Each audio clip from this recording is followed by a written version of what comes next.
Now, something everyone wants is a brand new CSGO knife. However, it's quite expensive, but personally, I've went from nothing to a knife twice already, and today I've gathered the 7 most important tips for you to help do the same. Now, CSGO drops are a perfect place to get started. I've created this entire spreadsheet just for this video, and I'm going to break it down in 30 seconds. On the left, we've got a value calculator. Here you can plug in your skin and case value to see how long you've got until you get that knife. Over here on the right hand side for the majority of the spreadsheet, we've got basically the price of every single collection drop to see on average how much it should be worth. Inferno, Dust 2, and Bank are what you want to hit. Graffitis are relatively worthless. Even though I did grab a great graffiti at 25 cents, the odds are extremely low to do so. SkinSwap is today's sponsor, and they're also sponsoring you with a free bonus for signing up with the first link in the description. They're the premier place for CSGO and Rust skins with a massive trading site and a top-of-the-line marketplace, offering you the most competitive rates out there and a massive 40% bonus when you're using that link in the description. Combine that with their top-of-the-line selling feature with many payout options and their trading feature legitimately taking you just about a minute, and there's no reason not to sign up with that first link in the description. However, the area you really want to focus in on are cases. That's because cases are currently sitting at 91.6 cents per week on average that's going to be coming to you. And this is completely excluding rare cases, and if you do get a rare case drop, which makes up 1% of the drop pool, it could potentially get you almost all of a free knife if you get lucky. That's because you can look at these 5 cases here and update it however you please.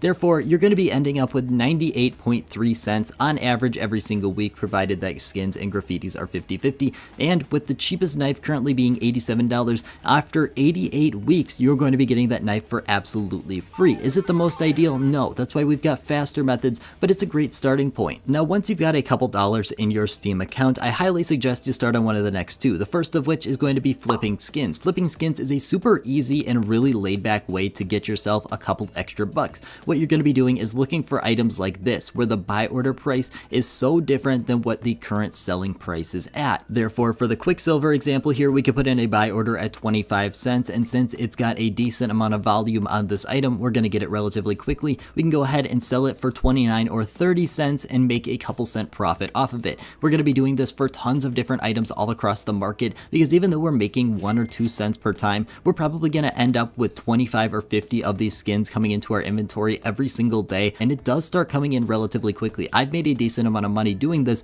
because it's super laid back, and once you set up your buy orders, you never have to touch it again unless you're making profit reselling these skins. I've got full videos if you want to check this out more in depth, which I suggest you do, but basically you want to look for cheaper skins, because the more expensive the skins get, the more you're going to be paying in Steam tax, and it's going to make your margin look bigger, but in actuality, you might even be losing money if you go too big. Number 3 is still something I do to this day, and that's going to be trade-ups. Trade-ups are so great because there's so many different ways you can make so much money with trade-ups. If you want to look for some of the low or no risk trade-ups, I've got those on my channel, and if you want to learn how to set one up, we're going to be doing it right now. We're going to be going for this Prisma and Revolver collection trade-up. I went with this one because if you want to look at the floats and the outcomes, we're barely sneaking in factory new, which is going to be giving us the Negev power loader and the Op Aetheris in factory new. We want to look for skins that are really expensive when they're in factory new, but not that expensive when they're in minimal wear. That's because the inputs are probably going to be cheaper in the minimal wear format, and therefore we can go ahead and use that to our advantage. Now, I highly suggest you check out TradeUp Spy if you're looking to have a very easy calculator that's going to be telling you if your trade up is profitable or not. For me, I just like to sit here and mess around with the collections until I find one that actually works. Plus, I've got tons of videos on YouTube of different trade ups that I highly suggest you check out, because there's just so many different ways, and honestly, after about a month of a video being up, usually the trade up returns to actually being profitable, which is a really good way for you to go ahead and cash in, because a lot of these trade ups don't require that much effort, especially if the floats are really easy to get. Now, trade ups are not guaranteed by any means, but as long as you're going for a trade up that has over 100%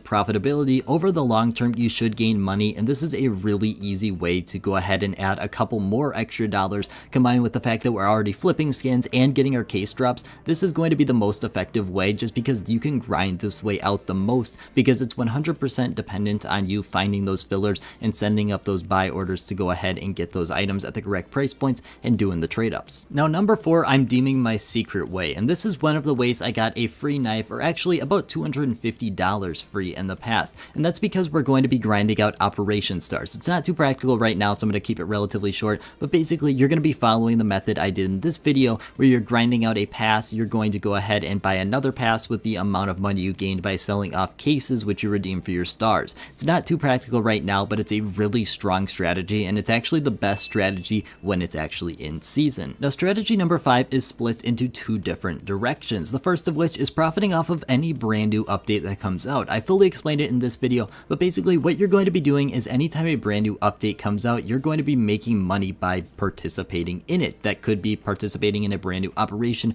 a brand new case, trying to go ahead and get the drop right away, which we explain how to do, or if we're just talking about a brand new update coming out, being the first person to place a buy order on every item. Otherwise, if we're talking about this video, brand new hype. Brand new hypes happen relatively often inside of CSGO, and there's a really easy way to profit off of them, and that's going to be going to a third-party site, picking up some items off of there, and instantly reselling them on the Steam market for a significant amount of profit. Now, strategy number 6 is going to be investing, and investing is extremely important at this phase because this is how I was able to go from nothing to a knife my first time. I didn't just grind out all the money myself, because although that is very possible, it's not very fun or practical. Investing is going to be giving you the extreme edge you really want because it can cut your time down significantly more than any other strategy on this list. Basically, you're going to be looking for really cheap, good investments. Obviously, that's definitely up to you and your discretion. In my personal opinion, I found luck with cases and major capsules. Obviously, cases are a little bit more expensive now, and major capsules are something you need to determine if it's right for you. However, I will say if you're looking to invest or hold on to your items for at least the length that it would take you to get a knife normally, you're probably not going to be in a worse for wear situation. Very rarely over the span of an entire year do CSGO items go down in price, and very rarely if they go down is it a very significant amount. Most likely you're going to be ending up in a better position than you invested at a year prior. But remember, that's only if you pick a smart investment. Now, strategy number 7, I'll be completely honest, this is only if you really want to grind it out. The first way is going to be with using some websites. I've personally done this in my previous series because it's just a really good way if you need a couple bucks.